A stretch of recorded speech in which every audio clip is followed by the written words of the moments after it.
The Lord in his humanity did not listen to Satan, listened to God.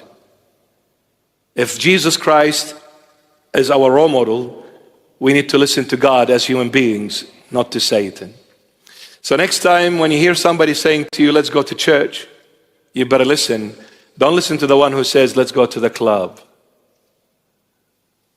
No, no, no, no, no, no. No clubs, no pubs, no dark alleys. Nowhere to go, baby.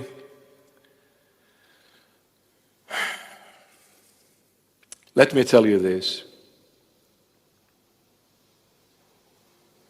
I not only believe in the Lord Jesus, I know him.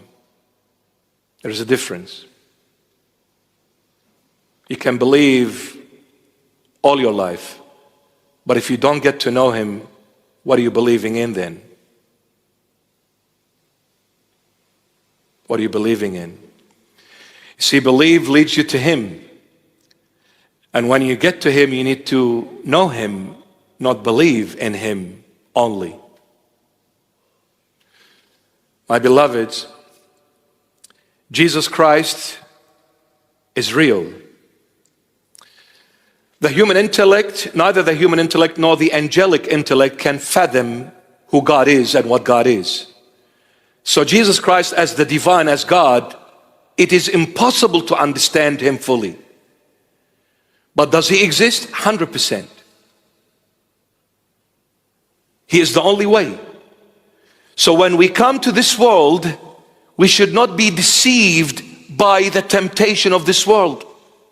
I beg you, as a youngster, as a son, as a daughter, as a teenager, in your 20s, in your 30s, in your 40s, whatever age you are, whatever.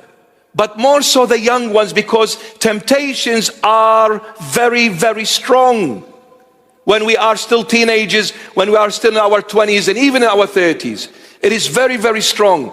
I beg of you, don't ever fall for this trap that I need to enjoy life. I need to discover things for myself. I need to go and find out for myself. Don't ever, ever, ever listen to that. Don't have so-called friends that will take you away from Jesus Christ of Nazareth. They are not friends. Please, I beg you. Clubs, pubs, nakedness, drunkenness, drugs, you name it, men and women, and women and men, away from all that. This is satanic. I beg you. The Lord Jesus is the truth. This, what the Lord sent this piece of wreck to this earth to cry out in this wilderness. Testify about him. The day my job is done, he will take me away.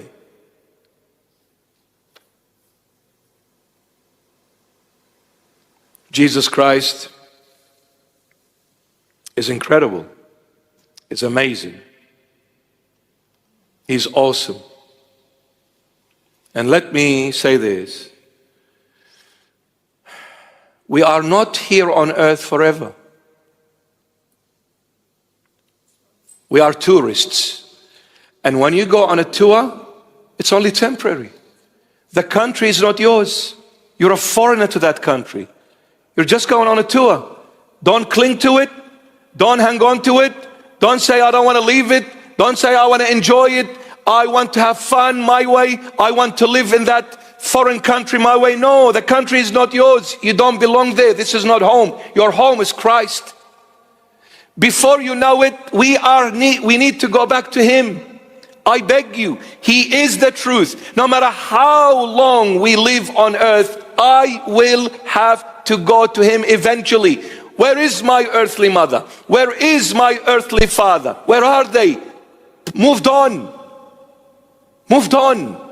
And one day I will have to move on. I can't stay here forever. This is not home. So I beg you, do not lose your eternity for a moment of earthly pleasure. Do not.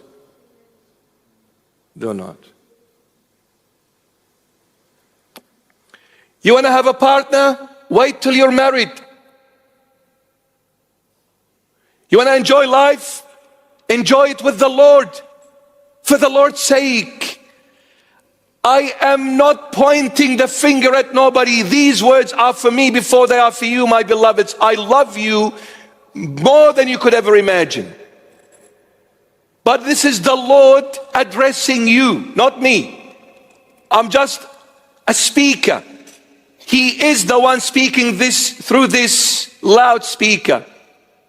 It's not me, it's Him. The Lord says, you need to come to me. I'm the only one. Let me bring you home safe and sound.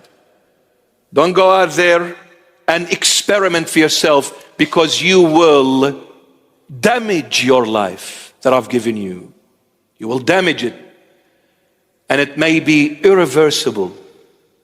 Be careful, my beloved. Be careful.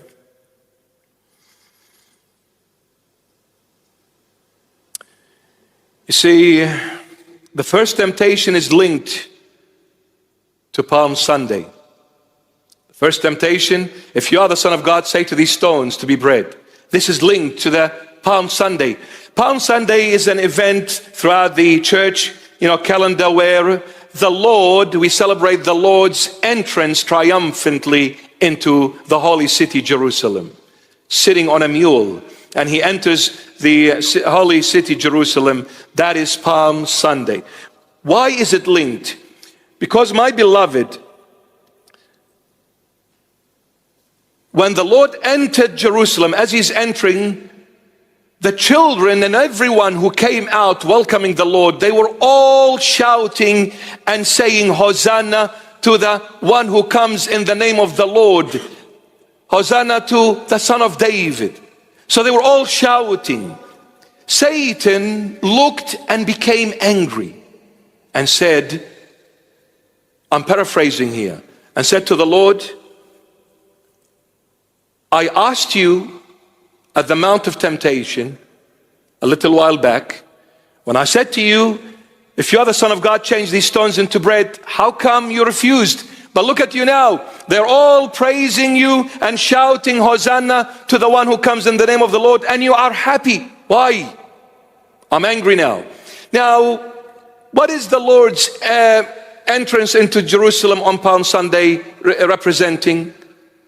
He's entering to embrace the cross. And what is the cross? He is coming to bring salvation to the human race. And what is salvation? He's coming to give you life if you believe in Him.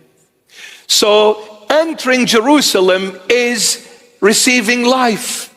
What did we say? Stone is death and bread is what? Life. The Lord entered Jerusalem to give you life, my beloved. Satan said, how come when I asked you to change death stone into life bread, you refused? But how come now they're shouting Hosanna, meaning salvation is coming their way, life is coming their way. How come you are happy to do it for them, but you didn't do it for me? So what did Satan do? He spoke through the mouth of the Pharisees. Can Satan speak through people's mouth? Yes. Piece of advice. When someone goes against you, don't take it personal with them. It is Satan trying to make you enemies. When somebody goes against you, Satan is using them to hurt you. So don't go against a person as a person. Pray for that person, but don't revenge, because Satan is using this person. Why? Because this person walked away from the Lord. They became so weak and vulnerable. Satan controlled them, and now he is using them to get to you, or rather to get to the Christ that lives in you. So don't be angry with the people who despise you. Pray for them and forgive them. You will be burning Satan that is trying to get to you. Yeah? Don't ever get angry with nobody. And if you get angry, run to the Lord and say, Lord, I'm sorry, forgive me for being angry at this person. I will never be angry at no one. the only enemy I have is Satan, not people. Even if they've hurt you, they're just a tool used by Satan. If anything, feel sorry for them and pray for their deliverance. Don't revenge. Let God do the job for you. Don't ever do it yourself.